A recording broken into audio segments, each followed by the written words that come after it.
What do you make of Pete Hegseth and everything that's going on there? I think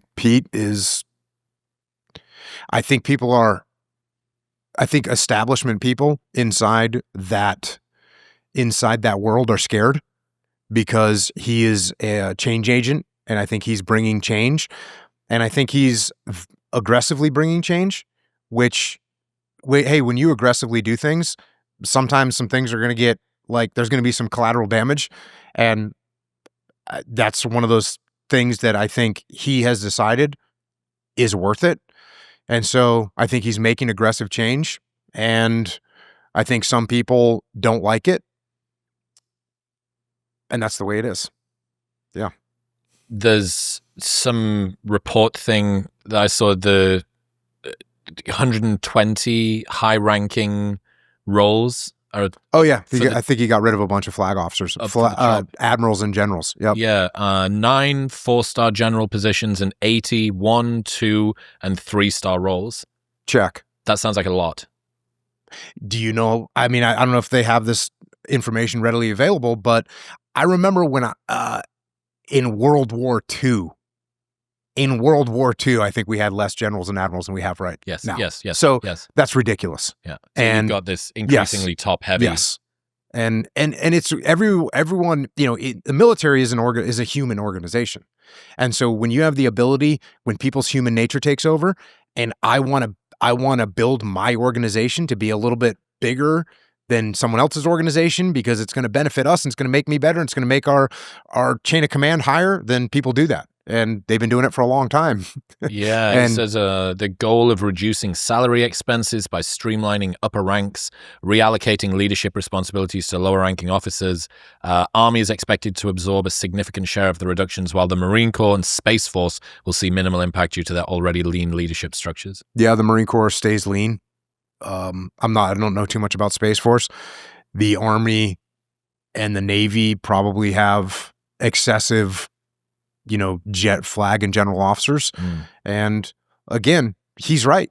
You shouldn't have, you should have junior people in charge of things that are commensurate to their level of responsibility. It doesn't take an admiral or a general to do certain jobs that, a lieutenant colonel or a major. If you look at what the majors did in World War II, it's like insane compared to what level is a major at? An 04. Right. So that's like the first field grade officer in the Army or the Marine Corps. In the Navy, it would be called a lieutenant commander. That's what I was. I was a lieutenant commander in the Navy. But if you look at what those guys did in World War II, it's like insane. And I think it's a good job getting back to that. I think it's awesome. Bring things closer back down toward the battlefield as well, presumably. Yeah. Yeah. I wonder how much of it is just this difficulty, this inevitable bloat that comes along with any organization that's been around for ages. Yeah, 100%. What are you going to do? Like, fire this person? Or like, oh, you did this, there's no role for us to elevate you into? You remember when Elon Musk took over Twitter? Everyone remembers that he fired, what did he fire? 2/3, 3/4 of the force? Yeah. Yeah, it was like 3/4 of the people. Him and 10 Asian guys running the entire company. And people freaked out like, oh, it's never going to survive. Obviously it survived, and it in many aspects got better. But you're right. When Jack Dorsey started Twitter, there was probably 3 employees, right? And then over time it grew, and he hired engineers, I'm sure, in the beginning, and software engineers and programmers, and eventually he hired someone that was in charge of something that didn't really matter. And then that person hired a team, and then that person hired 5 more people. And so it's bureaucratic bloat that happens. And has it happened in the Department of Defense? Absolutely. Yeah. Absolutely. And so Pete Hegseth comes in and says, yeah, we're not doing it anymore, which is very contrary to what a normal bureaucrat would do. Because a normal bureaucrat would say, oh, you're putting me in charge of something? Cool, I'm going to make that something as big as I possibly can and bring as much money as I can. He invited Doge to come in there and have a look. Tell me where we can save money. And if you don't think there's money that can be saved in the Department of Defense, you're crazy. Of course there is. How many billions of dollars are unaccounted for every single year? It's insane. Totally insane. It's totally insane. So I think seeing that attitude, and I think, is what's helping the recruiting a lot.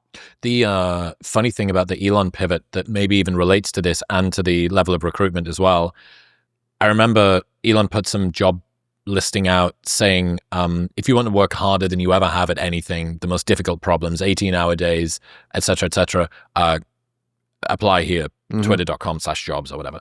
And the responses were, this is industrial revolution era style tyranny. There is no respect for workers and all the rest of this stuff. And I was like, hey, look, not everybody is built to do that. And if you're not built to do that, then I imagine that this looks like a threat to you. But you don't understand what it's like to be in the top 0.1% of coders on the planet to whom, if you were to say you're not allowed to do this, you would be robbing them of a source of real well-being and pleasure. There are people who live to do that. They want to sleep under their desk. They want to be able to work on the hardest problems, so on and so forth. And you get to attract that kind of talent, but you never get to attract that kind of talent who are the most efficient, who are going to come up with the best kind of ideas for as long as there's all of this fucking bloat and bureaucratic red tape and bullshit. Yeah. And the fact that you think, okay, Twitter, maybe it's important, maybe it's not. I think we can all agree that fucking national defense is pretty important, right? Yeah. So if there is a place where you should not be allowing bureaucratic fuckery and bloat and unnecessary roles to be in there, it's probably in the Department of Defense. Yeah. And like I said, there's going to be some collateral damage and people will freak out about the collateral damage. But when something happens and we got rid of this program and it turns out that program was actually something that looks like we should keep, okay, cool, we'll bring it back. It's not that big of a deal. And it passed the test, by the way, because everyone, let's not get rid of that program. Okay, cool. Yep, you're right. Show me the numbers. Yep, let's bring that program back in. So I think that it's something, it's revolutionary what's happening in the government. And yeah, I think it's going to go well. A quick aside, if you haven't been feeling as sharp or energized as you'd like, getting your blood work done is the best place to start, which is why I partnered with Function. They run lab tests twice a year that monitor over 100 biomarkers. They've got a team of expert physicians that then take that data, put it in a simple dashboard, and give you insights and actionable recommendations to improve your health and lifespan. They track everything from your heart health to your hormone levels, your thyroid function and nutrient deficiencies. They even screen for 50 types of cancer at stage 1, which is 5 times more data than you get from an annual physical. Getting your blood work drawn and analyzed like this would usually cost thousands, but with Function, it is only $499. And for the first 1,000 Modern Wisdom listeners, you get another $100 off, making it $399. So you can go to the link in the description below or head to functionhealth.com/modernwisdom. That's functionhealth.com/modern wisdom.